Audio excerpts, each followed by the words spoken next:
Good morning, good evening, good afternoon, and welcome to the Digitally Uploaded Podcast, the companion podcast at digitallydownloaded.net. My name is Alan, I'm your host today, and with me, I have three boys. We've got Matt. Hello, Matt. Which Matt can I be talking to? I just realised. Yeah, we've got two Matts, actually. Both Matts say hello at the same time to make it even more confusing. Hello. Hello. That was not at the same time. It was a very delayed. You needed to actually do that at the same time to make that work, you know. Yeah, so we've got Matt, who's the other Steve, and we've got Matt, who's also Matt Codd. Hello. Hello. We've also got Trent as well. Hello. Hello, Trent. Hello. Oh, this is going to be a really good podcast, I can tell. All right, so some basic news stuff this week. I've been playing a lot of Red Dead 2, and I'm not at all shocked to hear that Red Dead 2 has outsold its predecessor in 8 days, which is a little bit mental.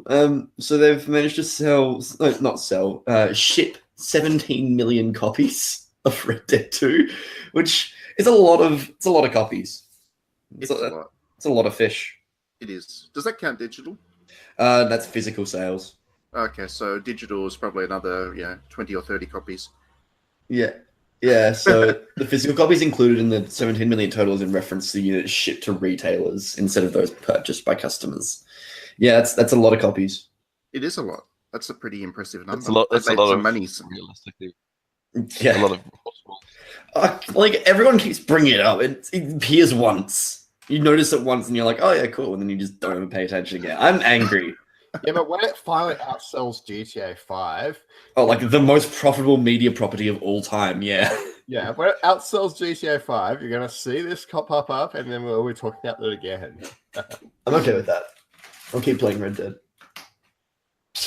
I just want Bully 2. There should just be Bully 2, but Rockstar needs to release no more games. The end. Okay. Yeah. Fair cop. Matt, the editor. Matt, what have you got for us? So, Idea Factory held an event where they announced basically everything that they're doing over the next year or so, and it's pretty neat.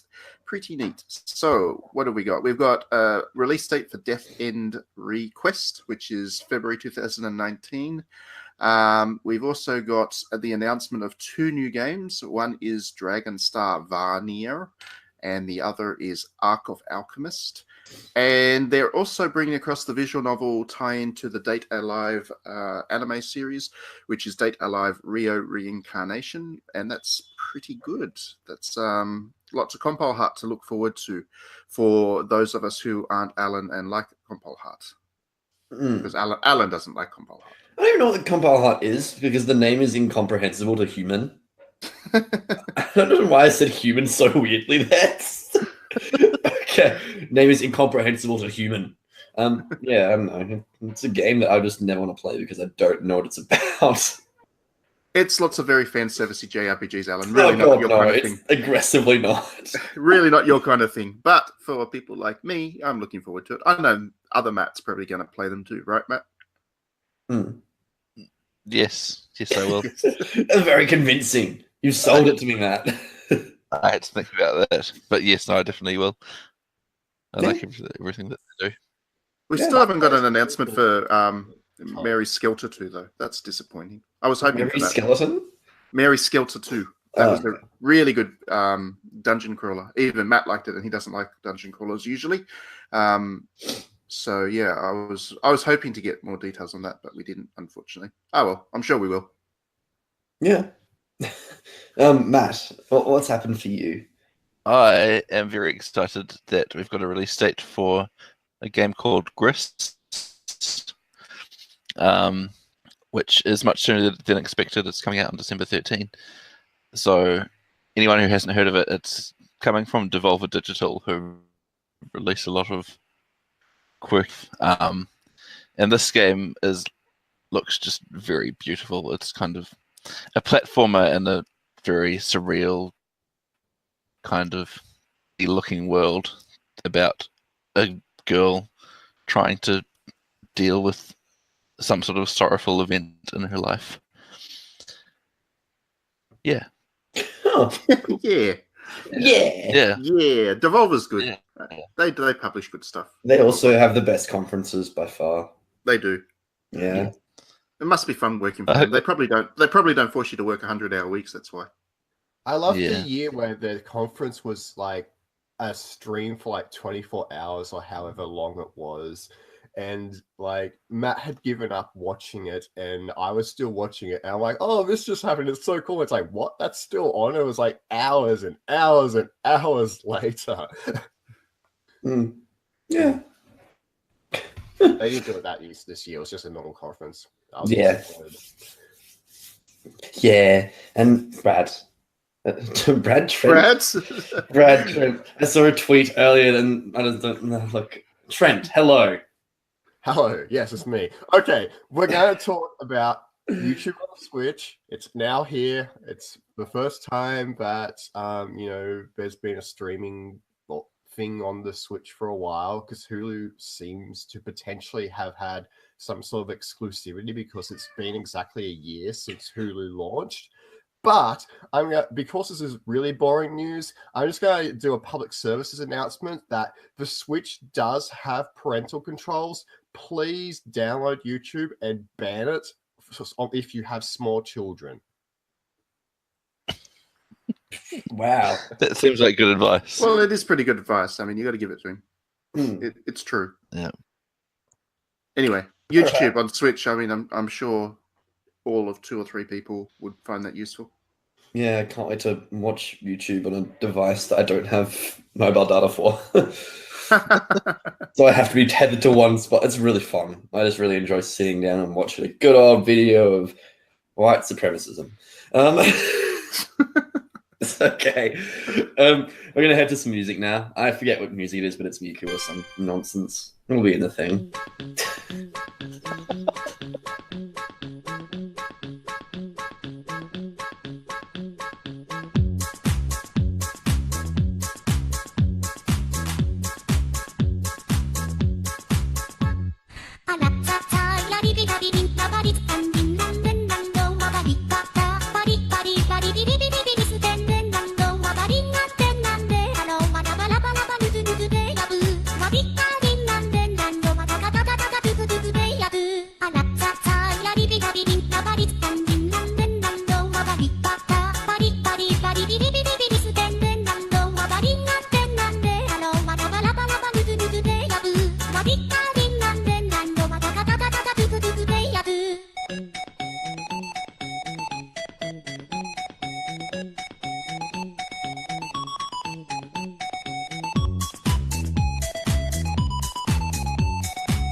You to consider the context more carefully. Slightly different toy is a large claim when Diablo fans are mostly, if not all, PC gamers. They paid to go to BlizzCon to support Diablo, and simply calling it a tantrum does a disservice to their passion. Hello, it's me. Yes. Yay, I'm an art man. So, Diablo Immortal. Let's get around it. This is going to be a big old meme.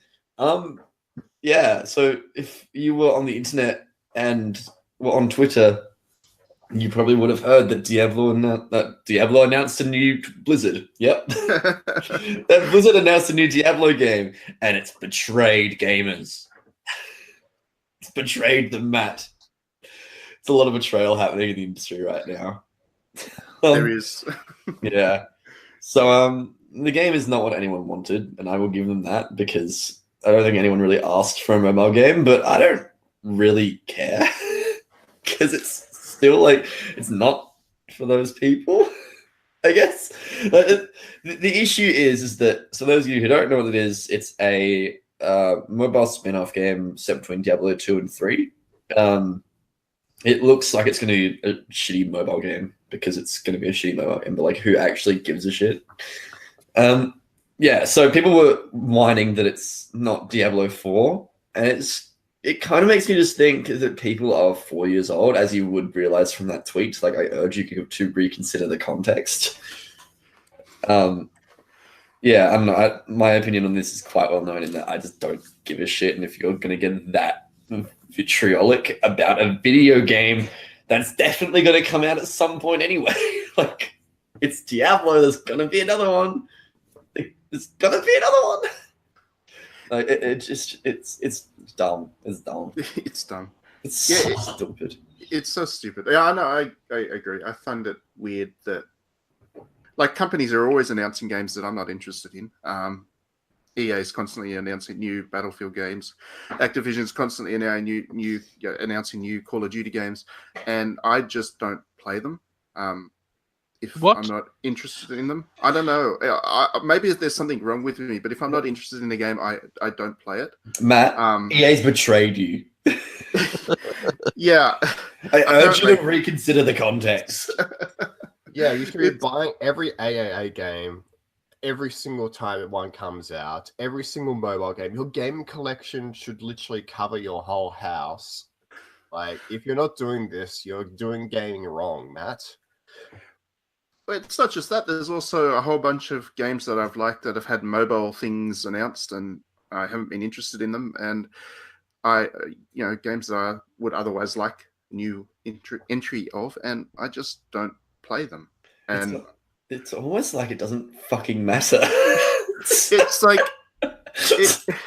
it's like if your whole life is defined by Diablo and the only thing you live for is Diablo, and you finish Diablo 3. You've had a really shit life then. Yeah, pretty much. And like the only game you can possibly play or be interested in is Diablo 4. Then yes, maybe you're probably disappointed to the point of being angry that instead you're getting a mobile Diablo. But I would imagine that, most people are more well adjusted than that. And just dunking on these people. And they can kind of play something else. I would hope they'd be capable of playing something else, and maybe they should. Maybe it's a real shame that nobody has seen Diablo and the success of Diablo and said, we could make a similar game. Yeah. It's almost like no one's made any games. Almost. No. I believe there's a game called Street of Imprisonment. Yeah. Good joke, Alan. Really smart joke. Path of Exile exists, so all criticism is dumb. I don't know. Like, I don't know if this is probably worthy of having an entire segment now. Well, no, I guess we're all the same page. I guess it kind of goes to a broader thing that, for some reason gamers seem to think that they can just blow up at everything that doesn't go exactly their way, and it happens over and over and over again, and they try and force developers to change stuff in their games, or in this case, give up on a game completely and go and release something else. And yeah, I don't know. I think that it's better if, for the entire industry, if we kind of just leave developers to do what they do, and if we don't like something they've done, we just don't play it. Don't go near it, because that's... Yeah. If you don't like the if you don't like the Mass Effect 3 ending, don't play Mass Effect 3. If Dante's hair pisses you off, Don't play Devil May Cry. That was my favorite. That is I loved that one. That was That was a good one. That one. Yeah. I'll never forget that one. That one was a very special one. If a company's really pissing you off by putting loot boxes and everything, don't play Star Wars. Yeah, problem solved. Just don't buy the freaking game. Why does everything be solved by this? Yeah, it's amazing how much can be solved by just not playing it. And it's amazing how quick gamer rage also disappears. Like the Star Wars thing, that was a big thing pre-launch, and I think EA did like one little change. It's like, oh, I'm gonna buy it now. Why do they become Mr. G when they buy the game? I think the one little change is that they removed loot boxes entirely from the game. Yeah, it was a pretty big change. It was still in there. But they were still in there, but they couldn't buy them anymore. So it was kind of like you were with everything. Yeah, that was a bad game. Yeah, I'm not like. I feel like we're all on the same page with this, but this is incredibly stupid. See, for example, with Animal Crossing, like, you know, it had a mobile game. Animal Crossing community didn't like hate on the fact that a mobile game came out. They instead started a whole, you know, cult around trying to summon a new Animal Crossing game. Why can't Diablo fans be like that? I can respect that. Yeah, Animal Crossing fans aren't PC gamers. They're not. Matt, I urge you to go reconsider the context.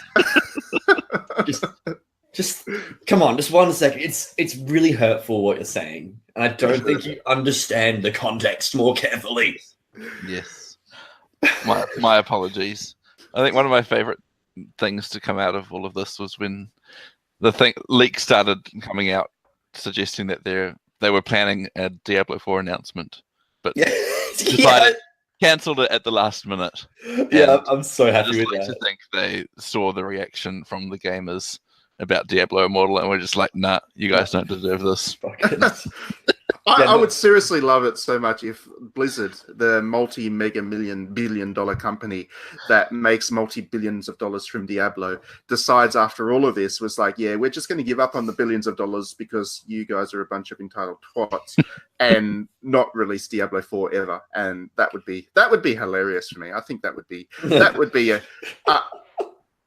a great kill for Blizzard to stick its flag in, and Blizzard's last and stand. Just rename Diablo Immortal to Diablo 4. That's what I was going to say too. Yeah. Oh no! Instead of the A in Immortal being 4, something like a cool dubstep version. Yeah, but let's be serious, for Diablo 4 is going to be like 2 years or so off. Like it's going to be a next-gen game. Like it's. Yeah, it's going to happen. That's the thing. People are like, oh, you haven't announced Diablo 4, it must not be happening. I'm like, well, what kind of fucked up logic is that? That's not true at all. No, but they understand business. Matt, they understand business. I urge you to reconsider their context more carefully. Yeah, people are funny people. People are fuckwits. I feel like that's a good time to leave that session. Let's use some music from Diablo, Alan. Yeah, I was just going to say that. Diablo 4. Yeah. It doesn't exist, Matt. It wasn't announced. It doesn't exist.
And welcome back from all that jazz, because Diablo is known for its jazz content. So we've also seen some news this week of Final Fantasy 15 sort of just being sent out behind the shed. That's a very nice way of putting it, Alan. Yeah. It's gone to the farm. Yeah, it's been sent to a better place. Yeah, so the game's pretty much dead at this point, except for one more episode of DLC, which is Episod Arden. So Hajime Tabata has now left Square Enix because he's probably been worked to death. Realistically. Yeah, so he's off, which means that all development on Final Fantasy 15 content has been discontinued as of like last Wednesday, I believe. Yeah, it's sad. The game's good. I don't know. I think everyone here enjoyed 15. I certainly did. Yep. Yeah. Yep. Really enjoyed it. Loved it a lot. Liked all the DLC. Was waiting for an Iris DLC. Never came. Very sad about this. I was going to say the DLC made the game just instantly better, which is very confusing because they fixed the story problems I had. And I came back to it and I was like, my criticisms aren't valid anymore, and I don't understand why. I thought it was quite an interesting thing for them to do too, because obviously after it was in development for like 10 years, wasn't it? So they needed to make lots of money back from it, and their way of doing that was to turn it into a games as a service thing. I hate saying that stuff, but it's a single player game. But yeah, it was a single player game, and it's been 2 years. It actually marked 2 years since release this week as well. And yeah, it was constantly updated with new DLC and new story angles, and and new action anglers for fishing. Yeah, it had all this. It had all this really great stuff that was kind of around it, and it was a hub. The base game was like a hub for quite what turned out to be quite a big adventure and quite an interesting world and good characters and lots of food, good cooking. They also added a multiplayer mode for some reason. Yeah, multiplayer. That was actually pretty good though, because it was just a shittier version of Monster Hunter. Like, I would still take a shittier version of Monster Hunter if it means I don't have to spend 17 billion hours cutting off one leg. Like, but they did all kinds of interesting stuff with it. The fishing game was actually quite good. The VR fishing game. Yes, I heard that was good. I enjoyed that a lot actually. And they had the free game that they released, the Brawler, the side-scrolling Brawler on the PS4. Which that was neat. That was a pre-order bonus though, wasn't it? No, it was free. Oh, completely free. You can go and download it right now, Alan. And it was actually quite good. It was a lot of fun. They had the movie, which a lot of people didn't like. I quite liked it actually.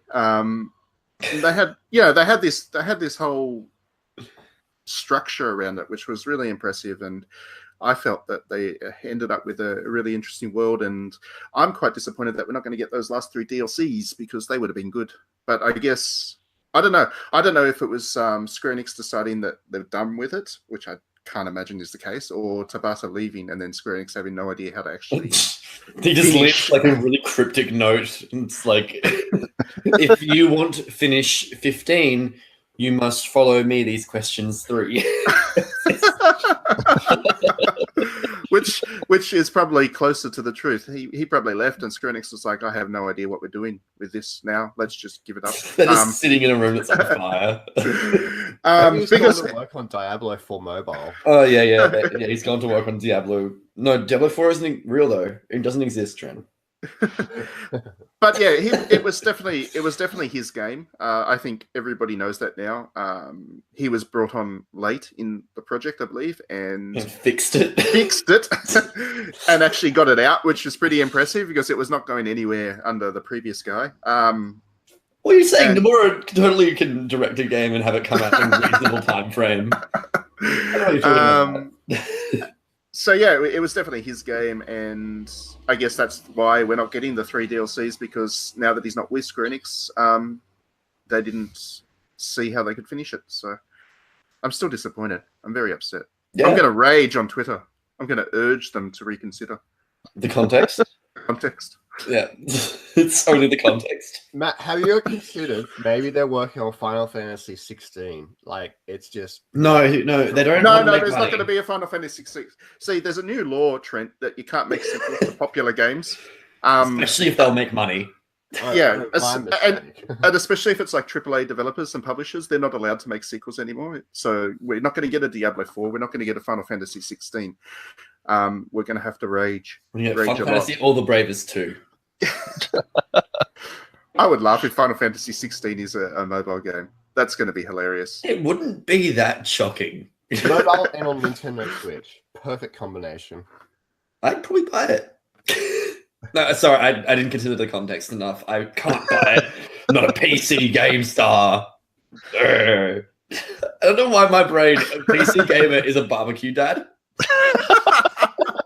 Like, oh yeah, I can't wait to bloody well plug in that Diablo bloody Immortal into my bloody download system, boys. Why do you sound like that guy off Home and Away? Oh, Alf Stewart? Yes. Yeah, because it's me.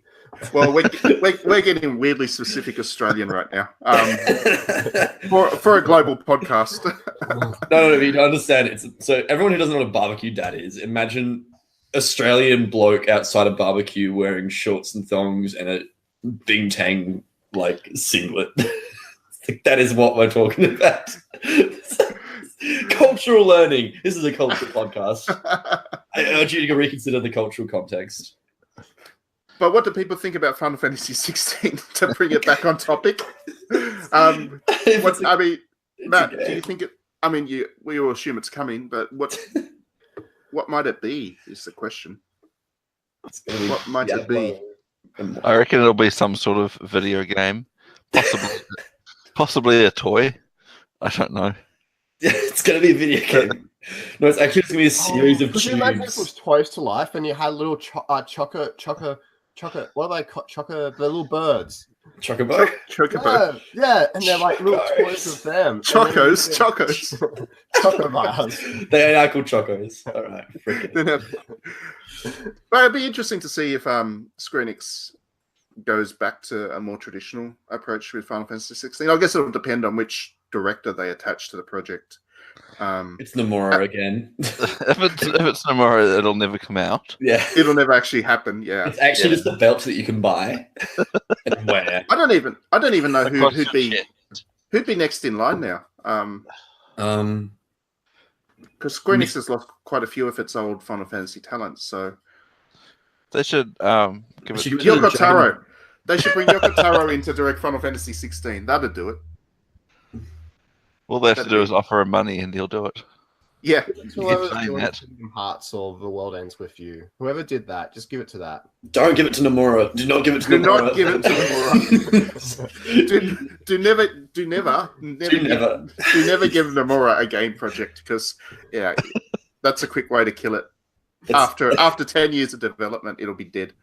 I It reckon wouldn't be dead. It'll be floundering in the water, just barely breathing. Actually, what it might what's the name of that studio that they've repurposed and Luminous Productions, is it? Luminous Yeah. is the 15 studio. Yeah. So that's right. Yes, because he was the head of that one. Wasn't Yes, he was. Yes. But they said they've repurposed that, and they're making some sort of new AAA game. Yeah, which would probably be Final Fantasy 16. No, but Matt, they've not announced it. It doesn't exist. Maybe for once it's going to be a new IP. Maybe it's going to be a new iPad. New iPad from Square Enix. No, after the Quiet Man, Square Enix is probably not going to do a new IP for quite a while. I'm going to do the Loud Boy. Yeah, the Loud Boy. The Alan game. Yeah, it's just me shouting. It's just Alan running around putting anime games in the bin. But then there's a dream sequence where he's dreaming about those anime games and they haunt him, and then he wakes up with wet hands, and then he has to cover it and with like. I hate this conversation. This is going very strange places, Trent. It's all about game design. It's all about the context that we have to consider. the context. It's all about that context. I think it'd be interesting to see if Final Fantasy 16 was directed by Hiroki Chiba, who did the world of Final Fantasy. Oh, that's a good choice. They might And- well give it to him because he's done I a think- Final Fantasy game, and I don't know. A lot of people thought that World of Final Fantasy probably deserved to be a numbered one anyway. I did. Yeah. I think he was also one of the lead story writers on that other one that I can't conveniently have forgotten the name of. Type 0. Yes, that one. Yep. That was. Thank you for knowing exactly what I was talking Why about. did I know that? Yeah. Types of the PS4 Well, that's version of that Bristol was one. Tabata, wasn't it? He directed it, and so this guy wrote it. Is that And, yeah, I think he was one of the writers. Oh, okay. Well, he knows his stuff then. I guess the other option is they might give it to the guys that did the guy that headed up the Final Fantasy 12 remake project. Yeah. Give it to him. It'd be respectable. He did a good job with HD Final Fantasy 12.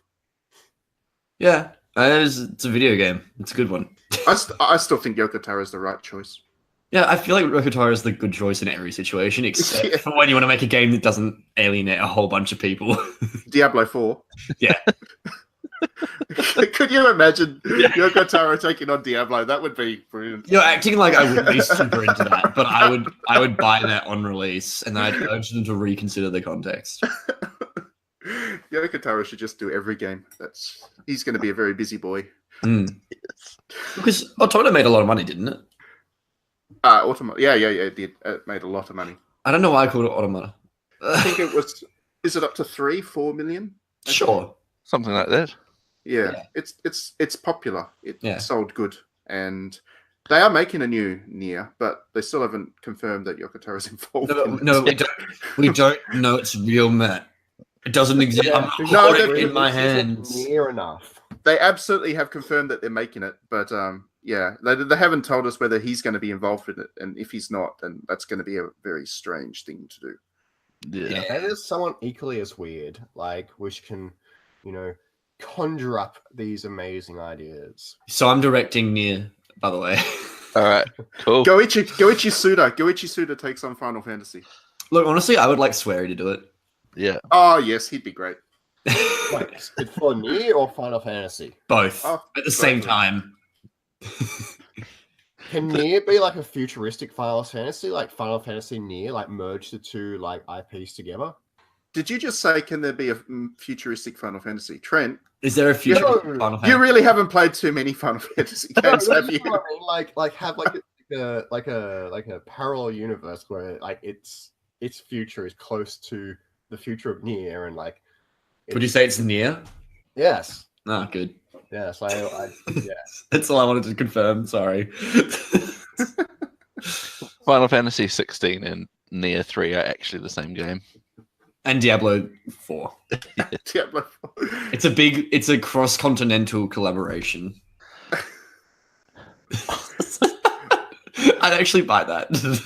I would too. So you go to the depths of the earth for like Diablo. It's like all like a helly landscape. Then you go to the land of like Earth, and it's Final Fantasy. And it's anime as shit, yeah. Yeah, and then you go to space, and it's Nier, and it's like all these like space missions about Nier and like coming down to Earth and stuff. But is it like, near or is it far? Wherever you are.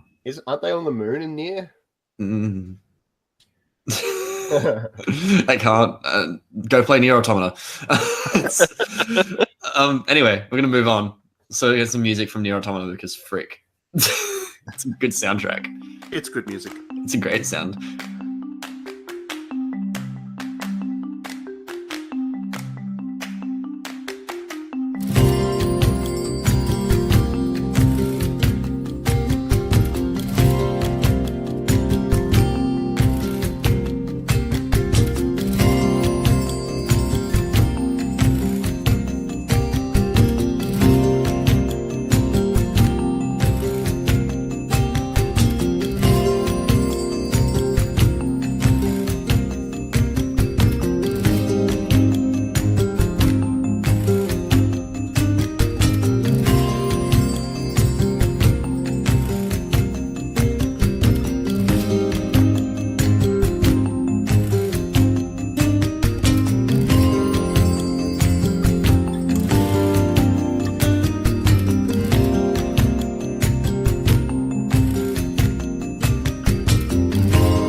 Welcome back, everybody. Okay, so a game has been released this week, and that's It's pretty not good. Diablo 4.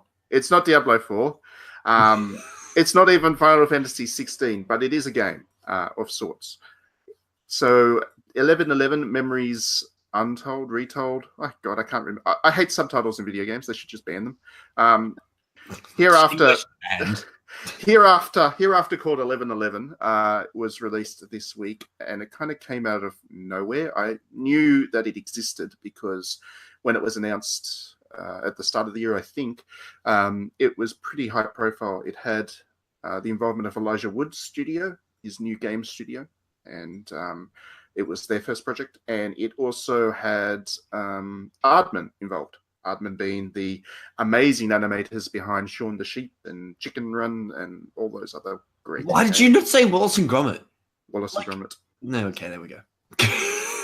I was getting there, but you butted in, Alan. No, Did they also do the Ravens? no. Yeah, the They Ravens, didn't. no. No, they did not. Definitely did not do the They rap. most No, certainly that was the did Minions not. guys. No. Yes, they most certainly did not. It's not nearly French enough for rabbits. See, Aardman is actually good. Oh. And the result is 1111, and it is well, if you played Valiant Hearts, I guess, the 2D Ubisoft game about World War One. 1111 is basically like a 3D version of that.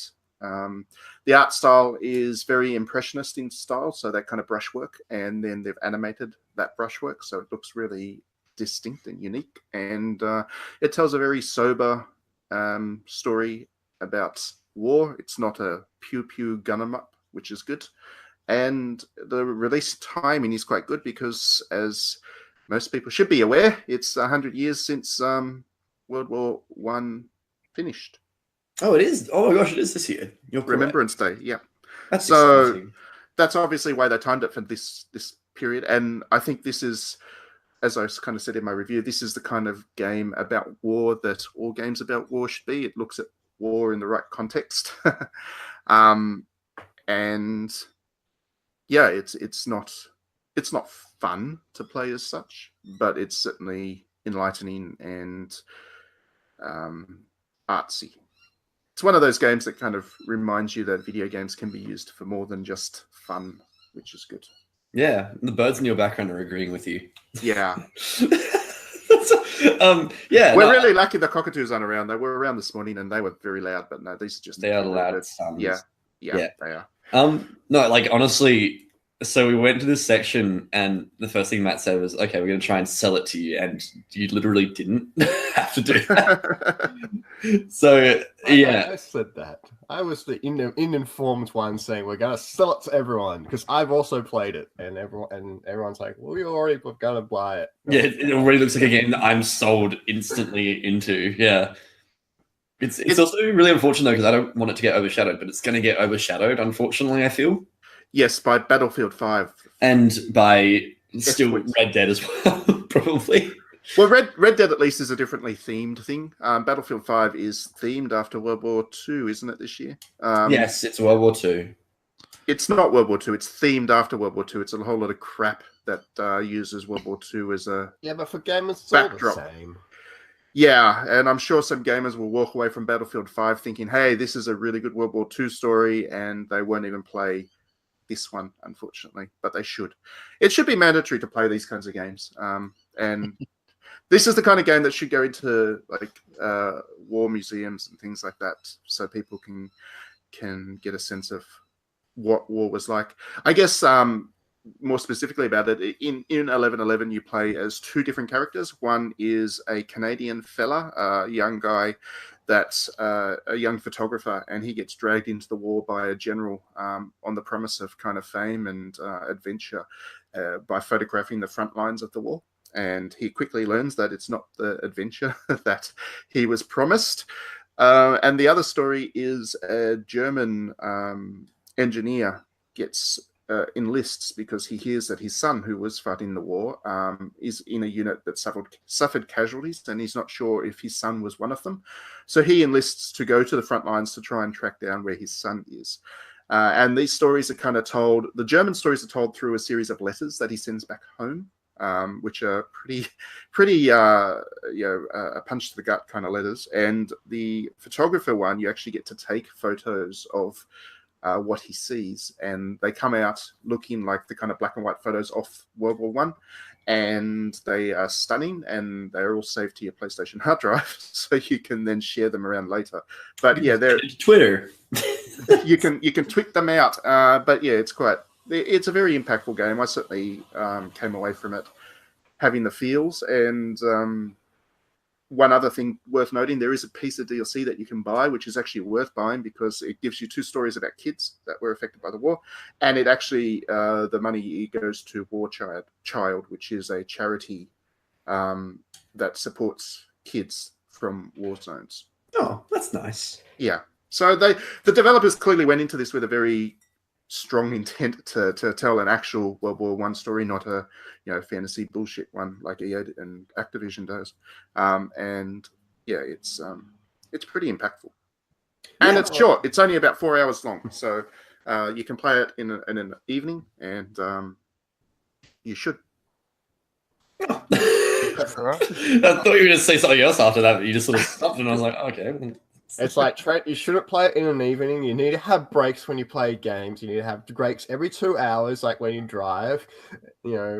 Drive alive, 15-minute break, have a coffee, like walk around, your house. Don't sit on your couch all day. I don't know. Maybe it was a subtle gig at that. Yeah, I don't know. This game looks really cool. Like I said, I did not need to be sold on it because as soon as you said it's like Valiant Hearts, I was like, oh, oh yeah. All right, yeah, I'm sold. Also, I want to point out before we move on, if you haven't played Valiant Hearts, go play Valiant Hearts.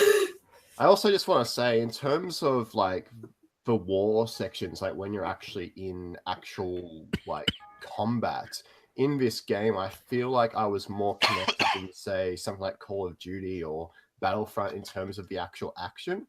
Like, because you're not focusing on shooting something and you're actually focusing on doing a task or a mission, I feel like, instead of, it felt more connected to like, oh crap, there's like, fire above me or something like that. Like, you felt more connected in terms of what's happening around you. There was more context, I guess, than something like Call of Duty, where it's like, here's a gun, go and shoot something. Yeah. Yeah, obviously, if you didn't get the sense from it from the way we've described it, there is no, it's not a violent game in the sense that you're doing the violence. You're playing as kind of supplementary roles within the military machine, a photographer and an engineer. So you're not actually tasked with shooting people and stuff, which is nice. Oh, and you can play as a cat. Yes, I was gonna like, if it was just gonna cut off the podcast and go nowhere else about that, I was gonna be like, no, we have to talk about the cat. The cat. Yes, there is a cat level, which is great. The cat makes it game of the year. Like, seriously, like, I did not expect it. I just got plopped into this cat's body. I was just playing around. I'm like, oh, I'm a cat, and it makes these cute little meows. It's like, meow, meow. I'm like, yeah, this is so awesome. And then I'm jumping all over around the levels, and I'm like, oh crap, is this cat gonna die? And good, it didn't. But I was like really panicking because like all this stuff started happening, and I was like, "Oh no, is the cat gonna die?" And yeah, it's it was a little bit surprising for me, I guess, because it definitely has moments of levity and stuff as well, which I think is a smart thing to do. That helps to, I guess, drive home the sadder moments of the game. But yeah, there's definitely it's a very human story, so it has got those moments of levity and lightness, and they throw in a joke where they have a go at Assassin's Creed in there, which was a nice touch. Is the Creed Assassin-y? No, what you do is you climb, when you're playing as the photographer, you can climb up a pole to get a good view of the guns looking out over the trenches. And when you get to the top up there, don't tell me it does that. No, a guy calls up to you from below saying, be careful up there. Like a guy tried to jump into a haystack the other day and it didn't end well for him, which I thought was pretty I thought was pretty cool. A little bit on the nose, perhaps, but it was a little bit of an obvious joke. But it was a good one, and it made me chuckle. And I think Valiant Hearts, as great as it was a little bit too serious throughout. Didn't really have that same sense of fun about it as well, and levity. And this game, I think, gets the tones much better balanced. I believe some of the developers actually were involved with Valiant Hearts, so That's good. It's kind of like a spiritual sequel of sorts, but a much bigger production. I'm really pissed off that they released it right now, though. Like, why release a game in the middle of all these other big blockbusters? The busiest part of the year. Yeah, when it's obviously the kind of game that would just, it would do so well if it was released in a quieter period of the year where the higher production values over the other indie stuff would help it stand out. But it really seems like no one's talking about, though, which is quite a shame. Like, I haven't seen anything pop up in my Twitter feed from any like media outlets or anything like that saying everyone go buy like 1111. Like, I feel like it's, to be fair, that didn't happen with Valiant Hearts either. Unfortunately. Everyone go buy 1111 and also go buy Valiant Hearts, which, if you haven't played it yet, came out on Switch. Switch, yes, that was a good point, Matt. Yeah, Go so do some learning. If you haven't got a PS4 or an Xbox or a PC, and can't play 1111, you can play Valiant Hearts on Switch, which is nice. Yeah. And with that, let's call it there. We'll get some music from Valiant Hearts or 1111, one or the other, because they both got great soundtracks. They do. It's very like Emily-esque soundtracks. It's very good. There was a part of 1111 which reminded me of like what's that daytime, like not daytime TV show? That TV. Is it show. Oprah? No, like one of those top shows. It's like this sounds like I don't know. I can't remember what the show is, but basically it sounded like one of those cop shows, like not NCIS or something, like one of those much older ones. And I was like, this would sound cool. Yeah. Okay. I sort of like forgot completely all the information. It derailed everything. Oh. Yeah. And so with Trent putting his foot in his mouth, now we'll definitely wrap up the podcast and some music. Thanks very much for listening in as always, and we will see you all at the next one.